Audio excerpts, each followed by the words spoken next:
We can't talk about the origins of hip hop unless we mention the name of a man who deserves all his flowers, and that is Grandmaster Flowers.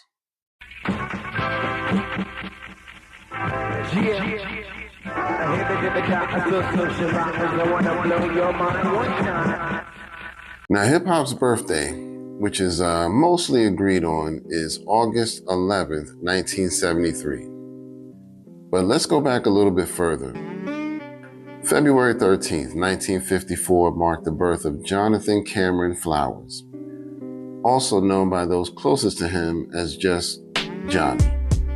Born and raised out of Farragut houses in Brooklyn, Flowers was born to a family that was pretty much musically inclined. In fact, most of them played instruments. And following suit, Jonathan Cameron Flowers would do the same as he played and learned to play the guitar. At some point along the way, Jonathan Flowers began to spin records and, learn how to rock crowds of people by spinning those records and mixing those records and things like that. Now, there's a debate as to when that actually happened because the time frames are actually very controversial. Some say he would have started as early as 1964, which would have put him around 10 years old. Now, it's unlikely, that someone would be that young, spinning turntables, but you never know. But it's definitely possible. Some say he started around 66 when he was in junior high school.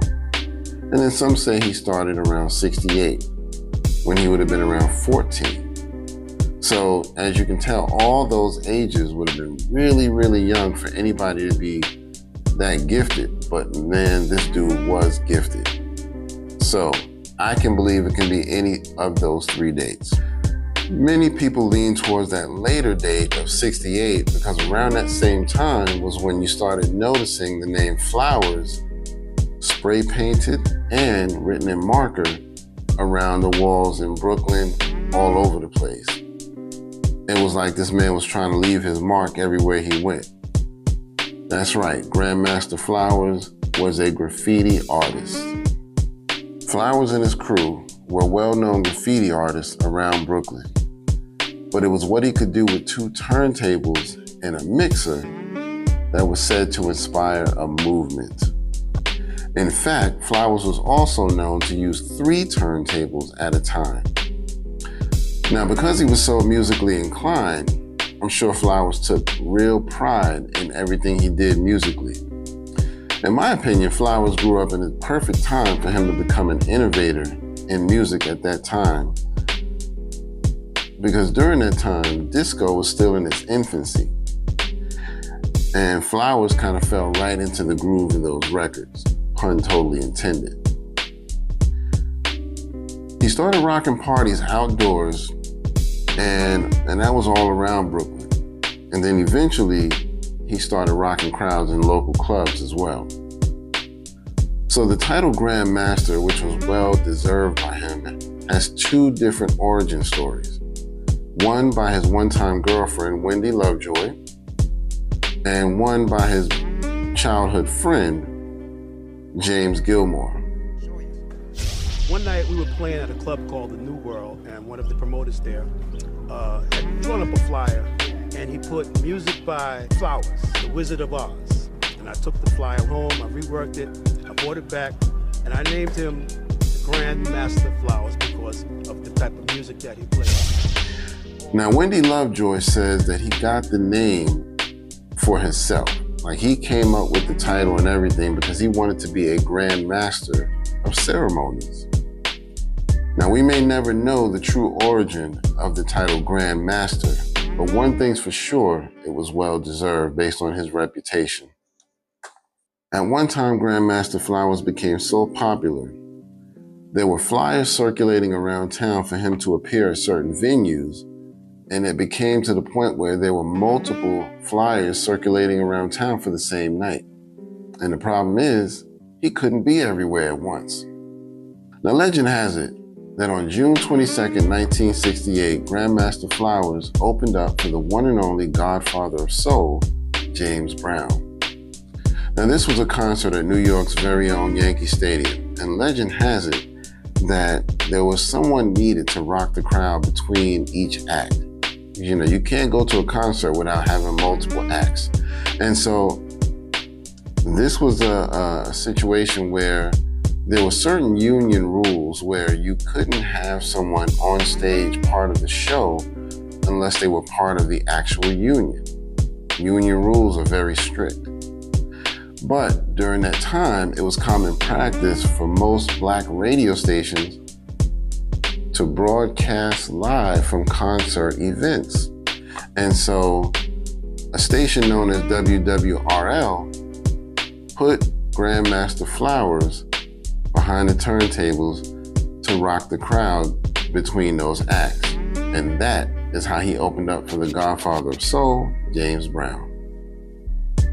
And if you do the math, again, he was only 14 years old at the time. Prodigy. After working with WWRL radio, the name Grandmaster Flowers started blowing up even more around New York and the surrounding areas. This man was, doing venues all over the place, and his name, became legendary.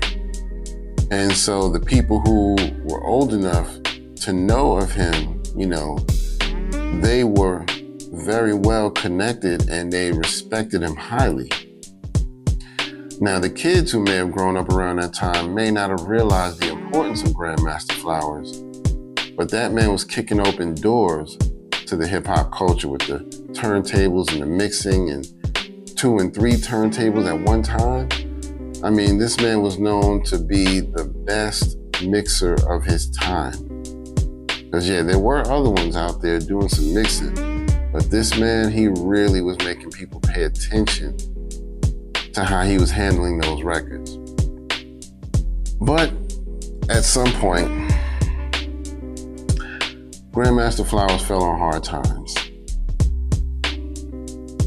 It is said that one day, founding member of the group X Clan, Professor X, was walking down the street with some of his people from the clan and other, people with him. And he recognized Grandmaster Flowers. And a huge conversation ensued, and in fact, things actually got heated. How could you do this? He said. How could you let yourself go like this? What happened to you? Those types of questions were thrown at Grandmaster Flowers because someone who looked up to him just couldn't believe what they were seeing. This man was clearly homeless, clearly dealing with things like drugs, and to see one of your heroes like that, it's not a good look. Now, other members of the group X Clan had only heard of the name Flowers, in conversation. But Professor X, being older, he knew this man by appearance because this was somebody he looked up to heavily.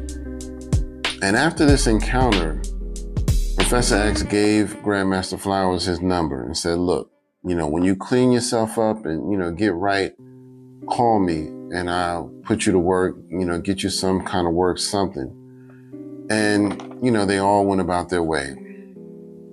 And Grandmaster Flowers, it took him a minute, but he decided to finally clean himself up and sober up. And he contacted Professor X about 3 months later. So Professor X and the X Clan decided to take Grandmaster Flowers out on the road with them. They toured all over the place and, allowed him to be part of that. And, it helped him out tremendously because now, he was able to get off the streets. He was able to get off drugs, and now he's making some decent money to take care of himself. Now, the tour eventually wrapped up. And at this point, everybody kind of went their way. The group did their thing and Grandmaster Flowers went his way. According to the website medium.com, unfortunately, staying sober became a challenge for Flowers. Those who saw him at a later date could tell that he was back on drugs and starting to decline once again. Let me just say this. If you know someone on drugs, please help them out and don't give up on them, because it's a hard thing. It's easy to give up on them, but don't give up, and now, certain situations I understand, but if you can, hang in there with them. Please hang in there with them, because they're gonna do things to you. They're gonna lie to you. They're gonna steal from you. They're gonna do whatever they can to get whatever they want. But sometimes if you stick with them and, let them know that you give a fuck, sometimes that actually helps them to become sober. And that's all I want to say about that.